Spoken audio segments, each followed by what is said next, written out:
Chapter 3 Koilos. Mishra was correct. There were drawings in the sand of the deeper desert to the west of their encampment. There were large figures made from raised mounds of dry earth, darker than their surroundings and best visible from the air. Tokasia had conducted earlier expeditions in that very area before settling on the present site of the encampment, but never guessed their true nature. The drawings were an odd mixture. There were humanoid figures of every type, any one of which might have been the representation of the Thran. There were also a manner of animals, deer, elephants, and camels. There was an odd collection of geometric symbols, curves, spirals, and sharp angles that crossed and recrossed the gathered figures, bisecting some, leaving others untouched. Doodles, thought Tokasia, created by a race of desert titans. The drawings were of Thran origins, of course, as Mishra had guessed. They were arrayed around a single location, a large mound. This proved to be a rich field of artifacts, including an almost complete Su-Chi skeleton that finally fulfilled Tokasia's dream of putting together one of the enigmatic beasts. There were also the remains of several ornithopters, yet the discovery of the Su-Chi and the ornithopters was secondary to the rich trove of power crystals found in the central mound. Many of the crystals were cracked or expired, but there were among the dross more than enough operational remains, vibrant, lambent jewels that glittered with the rainbow of sparks and patterns within. There were more than enough of the jewels for Tokasia to keep for her own work, with sufficient surplus to send to other scholars and various noble supporters in the capital of Penregon. This in turn supplied enough interest from the nobility to allow her to open a second permanent camp at the site of Mishra's find.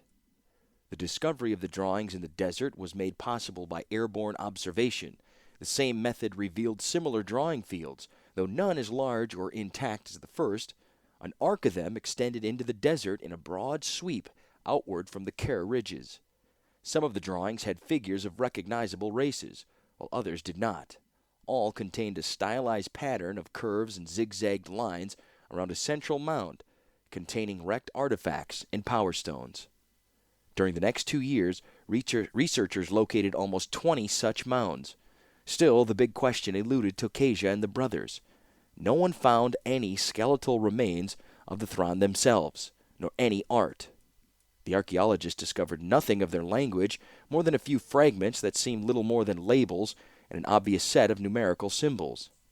At dinner, the scholar, the 2 brothers, and some of the elder students were accustomed to discussing the Thran's possible nature. "They had to be human," said Urza in the course of one such talk. "Everything we have found is capable of being used by human-sized individuals. They were probably a successful branch of the early Philagi people that dominated the others through their advanced science. The surviving Philagi of today turned their enterprising brethren into godlike beings." "The fact that we're comfortable with their tools doesn't mean anything," disagreed Mishra. "Dwarves or elves or orcs could have used these items, or minotaurs." "Minotaurs are too big," said Urza. "Their hands would be too large to hold most of the devices." "Minotaurs could be in charge, with humans doing the labor," Mishra returned. Tokasia noted that the younger brother refused to concede to his sibling even the smallest point. "Imagine," he continued, "Minotaurs ruling the Thran nation and humans as an underclass. Like among the orcs, the big ones are on top and the little goblins do all the hard work." "We've found no Minotaur remains, brother," said Urza coolly. "We've found no human remains either, brother," Mishra shot back, raising his glass of nabiz in a mock toast to his own logic. Tokasia leaned back in her chair, recently arrived from a comfortable cushioned affair, and let the 2 brothers spar. This was an old argument, revisited at least once a month. It always ended the same way, in an admission that they did not know enough. That confession always seemed to frustrate both of the young men. Both of the brothers had changed over the years of discovery. Urza was leaner than ever, though he finally had a good set of shoulders. His face was smooth, and he prided himself on not losing his temper as he had when he was a child. Mishra, for his part, was as impulsive as he had been the day that he first arrived. His most obvious change was a sparse, dark beard that framed his smiling mouth. The older students at the table watched the argument as well, but did not get involved. Urza and Mishra were older than most of the students now, and in another few years they would be thought of as adults in their own right. The noble students had learned early that voicing a contrary opinion when the two were fighting like this was a sure way to turn both young men against the interloper. Tokasia was proud of the boys and their achievements, and in turn they were devoted to her. But again and again they returned to this single argument and could not move beyond it. They still had not learned the identity of the Thran. As the young men's voices rose higher, Tokasia leaned forward, hoping to turn the brothers to a new track. "Why haven't we?" she interrupted. Both young men blinked at the older scholar as she repeated, "Why haven't we found any remains, human or otherwise?" "Scavengers," said Mishra immediately. Urza made a rude noise. "Then why haven't we found any scavenger remains?" he asked scornfully. "There are no dead creatures of any type among the wreckage. There should be some, even by accident." "And do you have a theory, brother?" asked Mishra. "Plague," said Urza calmly. "Something swept through and not only killed the Thran, but destroyed their remains as well. That also explains why the wreckage is so widely scattered." Mishra shook his head. "Not plague. War. Plague wouldn't explain why there's no art. War would. The victors burned what they could burn. Paintings, books, bodies. Then they destroyed the rest. We found ash pits among the various sites." "Those are the result of manufacture, not battle," observed Urza. "And if you're right, what became of the victors?" "They became scavengers," retorted Mishra triumphantly, setting down his glass. "That's what it has to be, a slave race of humans that destroyed the Minotaur masters, then fell apart itself without the Minotaur science to support them." Urza chuckled. "A perfect argument. Each point uses as proof another questionable point, which eventually requires you to believe what you are trying to prove in the first place. So, brother, why didn't these scavenger survivors create any art after the war?" Mishra frowned slightly, considering. "They hadn't reached the point of gaining art," he said finally. "So there is no art for the period." "Except for the drawings in the desert," said Urza. "Except for the drawings in the desert," agreed his brother. "Except they aren't, you know," said Urza with a small smile. Mishra shook his head, looking puzzled. "Those are not drawings in the desert? Nothing natural could produce—" "Those are not art," interrupted Urza. "Oh, the humanish figures might be, or they may simply be a recognition of other races the Thran had met. But all the lines, angles, and squiggles, those are not art. They are instructions." Tokasia stared at Urza, intrigued as well. What has he discovered now? Urza rose from the table and left the tarp without saying another word. He returned with a large map of the area, which he shook open over the table. The other students moved quickly to save the remains of the broiled desert hare and cantaloupe that would otherwise be covered by the sheet. The map showed the arc of the ruins they had uncovered. "Here are the locations of the various Thran outposts we have found," he said, jabbing a thin finger against the map. He followed from one to another, following the curve of wreckage. At each location, the collection of odd angles and lines seems to point in one direction. From our second encampment, it points slightly west of due north. Producing a stylus, the blond student sketched a practiced line extending north. In the next one, farther west, a majority of the lines also indicate a particular direction. This one slightly more northerly than the first, he said, drawing another strong, arrow-straight line. And the next shows yet another line, almost due north in direction. The next points north and slightly east, and so on for each of the discovered sites so far. The stylus scratched out a number of new lines. Urza stood back from the map so the others could see.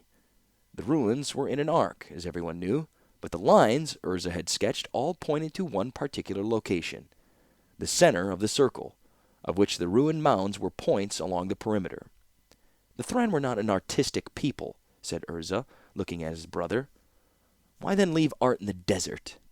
"The answer is they did not. They left instructions. Instructions about where their larger settlements were. We saw the figures, which we recognized, and ignored the lines, which we did not. But the lines are more important." Mishra leaned over the paper and scowled. "Lines on paper," he snorted. "You saw the arc and calculated the center, then looked for justification in the lines of various mounds." "So you disagree with my argument, brother?" asked Urza quietly. Mishra smiled, the whiteness of his teeth sharp against the surrounding beard.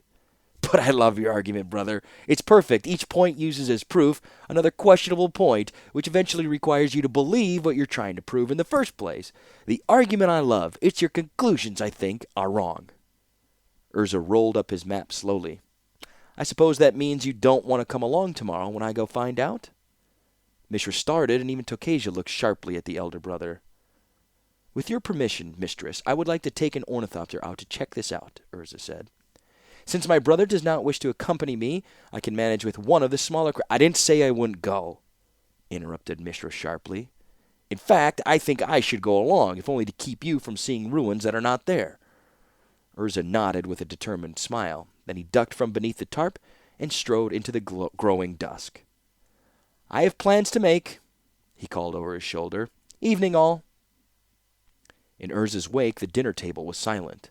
None of the other students wanted to comment on Urza's theory, and Tokasia needed time to digest what the older brother had said.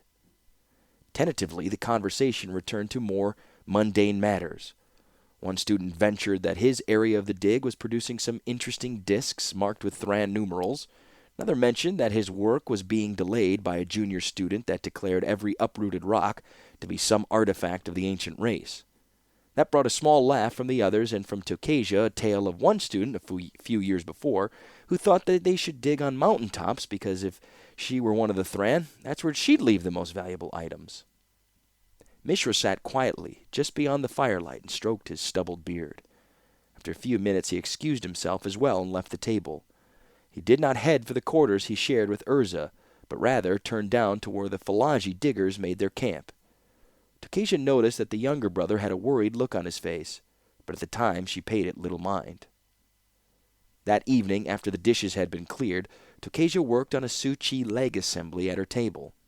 The design that they had discovered in the almost complete specimen was different than either Urza or she had anticipated. It was almost, she thought, as if the legs were mounted backwards, the knees pointing toward the rear. Was this a design choice of the Thran, she wondered, or was this a model of their real appearance? A shadow appeared at the entrance of the tarp, and she looked up suddenly as Amal entered. Old Amal, as he was now known, she reminded herself. His hair had turned gray in rivulets along either side of his face. Lately he'd been complaining that his age was finally catching up with him. Tokasia knew he was a grandfather, and some day soon he would leave the encampment. Tokasia would miss him, for he represented all she felt was admirable among Falaji people.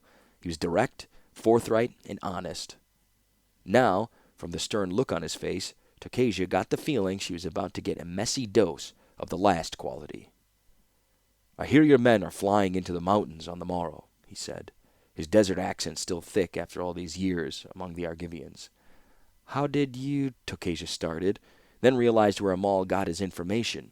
Mishra would have asked him about the ring of ruins and the center point of the arc that Urza had located, and that news had obviously disturbed the elder Falaji.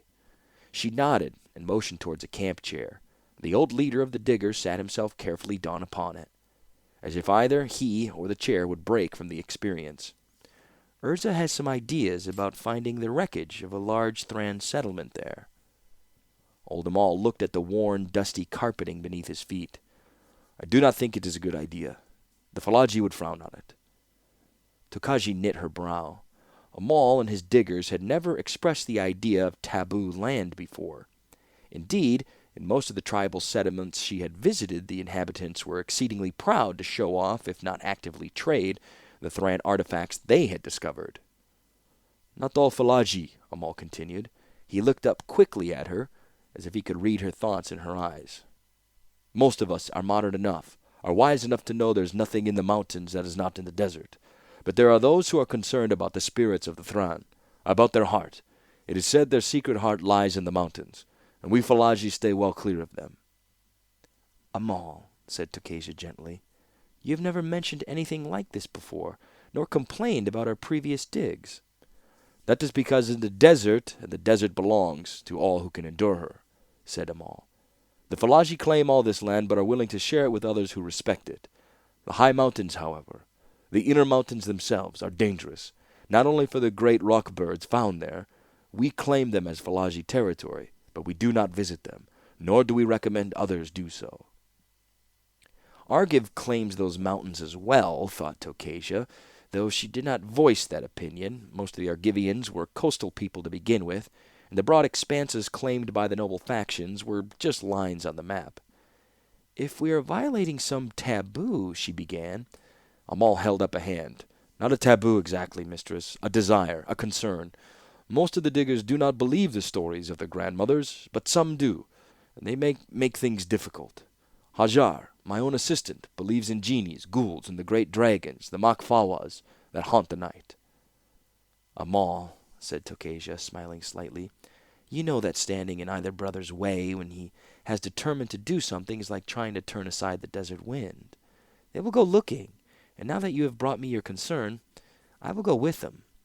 My question for you is, should we find something and need to investigate further, will you come along as well to aid us? Old Amal sat bolt upright, surprised. Tokasia had phrased the question just right, short of an insulting accusation, but direct enough to demand an answer. He sputtered for a moment, then turned stern again. I will be wherever you need me to be, he said coldly. I have learned more about the ancient days from working with you than I would in a lifetime of roaming the desert. We have moved too much earth, you and I, for us to part ways over a grandmother's story. Tokasia allowed herself a small grin, then turned a stern face to the old man. Go, then, and find out among your diggers who believes in grandmother stories and who does not. Discover who would go to a dig site in the mountains and who would remain. Do not challenge their pride or their courage, for then even those who think it sacrilege would come along and feel the worse for it. Do not know if we will find anything, but if we do, we will investigate it. Amal nodded and rose to his feet. I did not think you would shy away from any challenge, Tokasia. You are like a man in that regard. Tokasia rose as well in respect. I did not think you would hide any information I needed to know from me. Thank you. Amal bowed and was gone. Tokasia shook her head as she watched his shadow join the others of the early evening. You are like a man, he had said, and meant it as a compliment. Typical desert dweller, after all these years. Yet he was still willing to defy old stories and give her a warning. Tokasia shook her head and returned to the intricacies of the Suchi's leg mechanisms.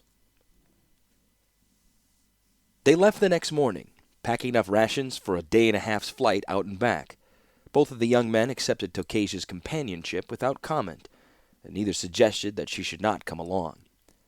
She left Cantor, one of the more promising older students of that season, in charge, while she was gone, and told him not to argue with Amal or Hajar and to defer any disputes or major decisions until they returned. The ornithopter was the original one they had rebuilt years ago. Now the forward housing was enclosed by a larger wooden frame containing more than enough room for the three explorers and their supplies. The control levers remained in the middle of the housing, so either young man could handle them. The power of the stone was nearly inexhaustible, but human flesh was otherwise. After about 4 hours of flight, they would have to change operators. From the ground, the borders of the great desert were a low undulating waste of blown dust, marred with frequent rocky outcrop pings. The region was barren, claimed by the coastal states with intermittent and vague borders far inland. The Falaji also claimed the wastes, but they enforced that little only when seeking to shake down a few valuables from merchants and explorers in the desert. It seemed an inhospitable and barren world. From aloft it was transformed. The rocky spires became sentinels, marking the passage of time as their shadows swept beneath them. The deep and uncrossable canyons turned into rainbows of colored granite and sandstone. The dry lakes were transformed into glittering patches of salt. The desert wind plucked at the ornithopter's control wires as they sailed effortlessly northward. With Urza at the controls, they flew straight across the sky, fixed on the course that he had set. Occasionally, he called out to Mishra to check the coordinates. Inevitably, after checking with map and compass and taking a reading of the sun, the younger brother declared all was well. Each time Urza nodded, as if he would be surprised by any other result. When Mishra was piloting, they roamed more, still keeping to the general north and slightly west direction, but wandering back and forth along that line. If an interesting formation caught Mishra's eye, he steered toward it until Urza warned him they were off course. Then the younger brother sighed and brought the prow of the craft back on track. Occasionally, they had to re-engage the wings to regain lost altitude. Then Urza would check 3 times to make sure of their position. Once they passed over another series of lines, these held no humanoid figures, only spirals and angles juxtaposed against one another. Mishra circled the site as the older brother sketched, then nodded in confirmation. The angles pointed in the direction they should travel. At the end of the first day, they set down on a particularly high mesa, far from the protection of the stockade and its grape-shot catapults. They camped without a fire and slept within the ornithopter's housing. Though Tokasia had not had to man the control levers during the flight, she was worn by the continual motion. Her head ached from the tinny rush of the wind over the wires. She slept without dreams that evening and awoke stiff from the cramped quarters. The young men were already outside, Urza stretching to elongate his back, Mishra bending at the knees. After a cold breakfast, they set out again. The Thran center, what Amal had referred to as its secret heart, could not be missed from the air, though it would not be reached easily from the ground. It was at the end of a long, winding canyon leading west, the trail of some ancient, long-dead river that had split the low mesa and cradled the ruins. And ruins they were, long processions of shattered building foundations and tumbled walls. Some of the ruins resembled manor houses from Argiv. Others were akin to the onion dome temples of distant Tomakul. Still, others resembled nothing the 3 investigators had seen before. A framework of metal that supported nothing at all, a pile of discarded plates, each the size of a man with serrated edges, or a tangle of what looked like blue metallic worms. Along the far canyon wall was what looked like a nest of broken bronze-colored spiders. The entire cavalcade of wreckage was buried beneath the sands, carried out of the desert to the west. "Do you doubt my calculations now, brother?" said Urza with a smile. "Only a fool would doubt his own eyes. Well done, brother," said Mishra, his grin even wider. "The Thran's secret heart," murmured Tokasia. Mishra flinched slightly at the phrase, and his smile faded, but Urza only nodded. "The old Argivian word for secret was koilos," said Urza. "Let that be the name of this hidden land. Circle around it, brother. We can best see the lay of the land from up here." Mishra nodded and was just pulling on the controls when suddenly a shadow passed over the ornithopter housing. It could have been a cloud, but for the fact that the desert sky was clear. Tokasia knew what it meant. She shouted at the same moment that Mishra pitched the flying craft into a steep, banking dive. Urza was taken by surprise and let out a curse as he was flung against the inner side of the craft's housing. The rock dove through the space that moments ago had been occupied by the ornithopter. The bird was a huge representative of its race, a species reputed in old legends to snatch elephants from the plains for supper. Nearly 3 times the size of the ornithopter, its passage almost flipped the craft. The rock recovered as soon as it had passed, gaining altitude quickly to make another dive at the craft. "Why is it attacking?" shouted Urza. "We're large, and we're moving," replied Tokasia, screaming above the wind. "It probably thinks we're another rock." Mishra cursed and pulled both levers back as far as they would go. "I don't think we can get above it. It's too fast for us." The rock was already over them again, making another dive. Mishra re-engaged the wings and jinked the craft to the right, but the rock was ready for the maneuver. It shifted slightly. There was a horrendous rip along the right side, and Tokasia saw that one of the wing struts had been ripped loose and was now fluttering in the wind. Better than the entire wing missing, thought Tokasia, but enough to cripple them. "We can't outfly it," yelled Mishra. "I'm going to put us down."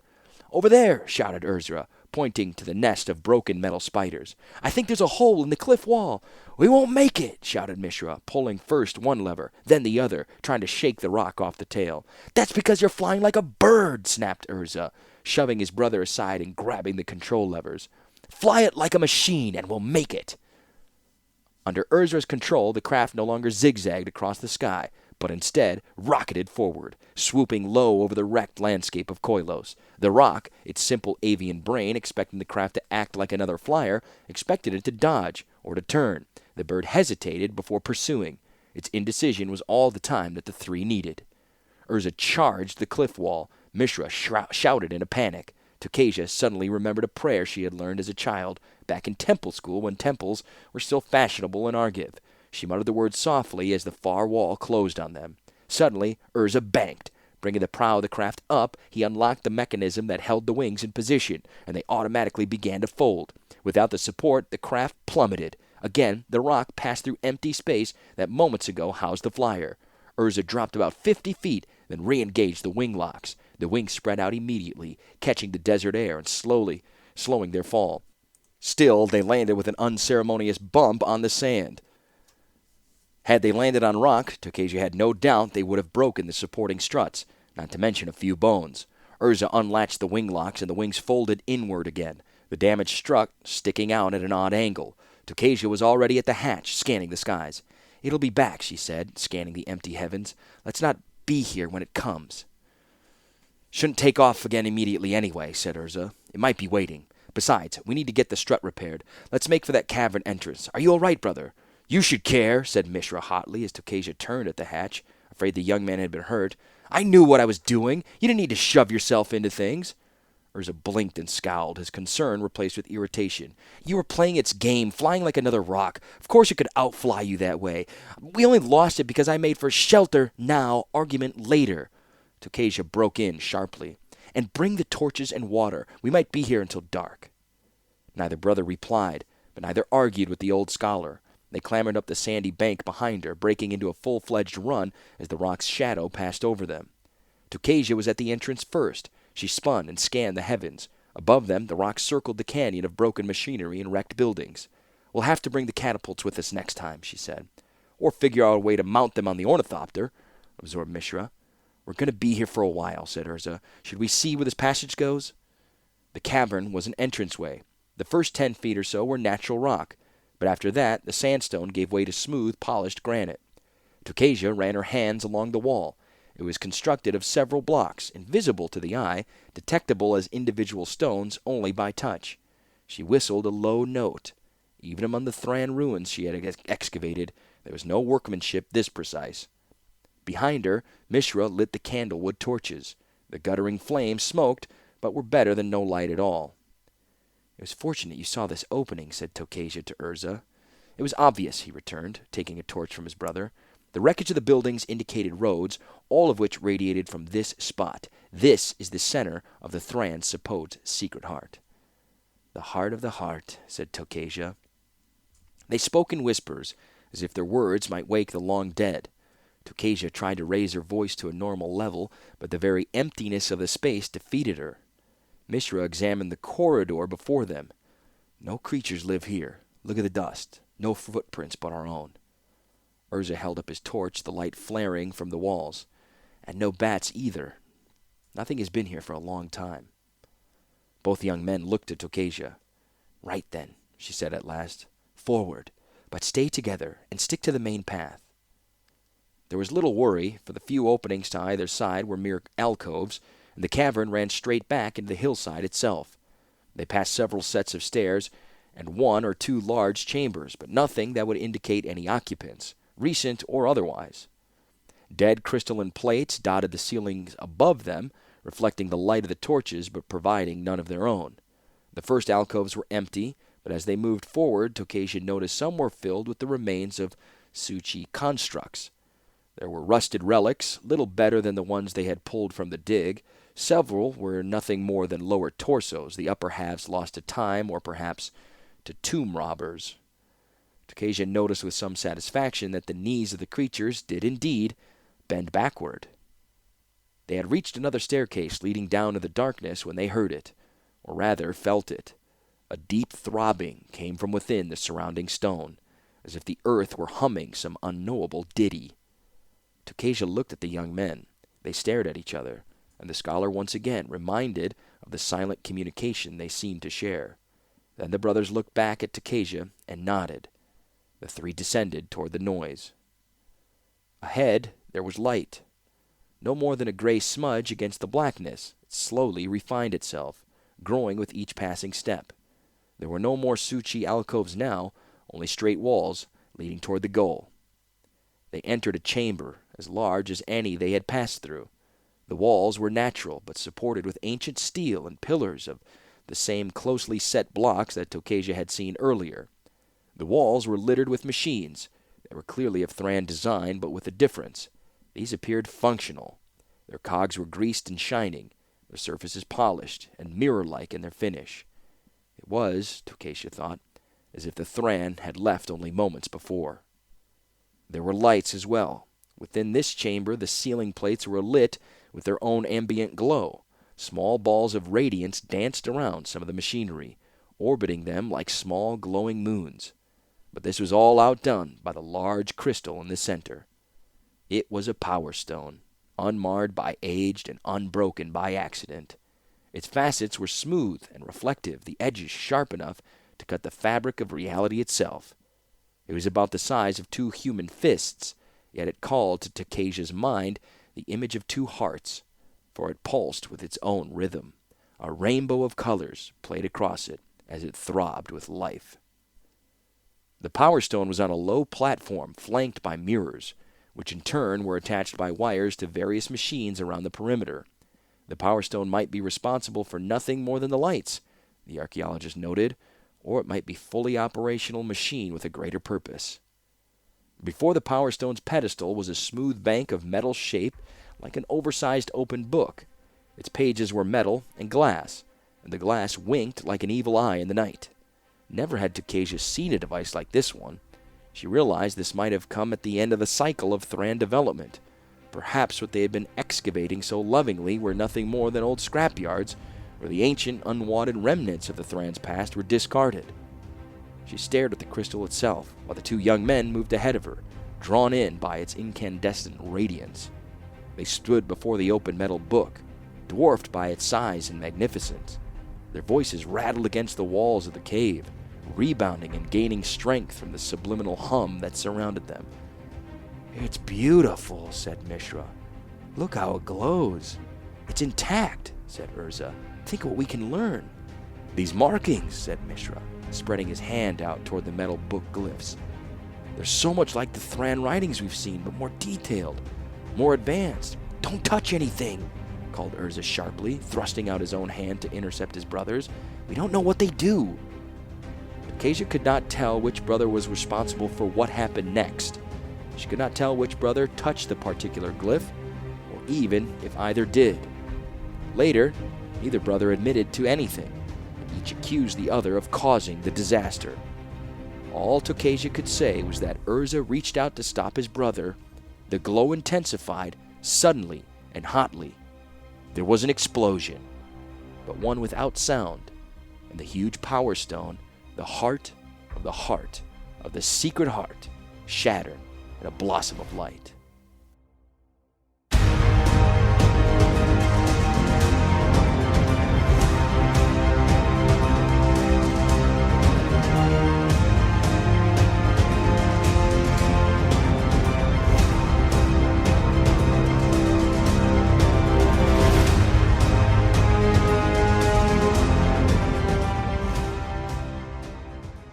Man, I just absolutely love this. Seeing the personality start to develop of each of Urza and Mishra, and they have their leader now, and what's going to happen, the big explosion with no sound, what does that mean? And how is this going to play out when they get back to camp? What happened? What happened after this? What will this mean for the rest of the story? It's just starting to get good, and we're starting to see a little bit. So if you have any questions, any comments, please leave them, and don't forget to share and follow. Thanks for listening again, and we'll see you next time for part 3 of the Brothers' War.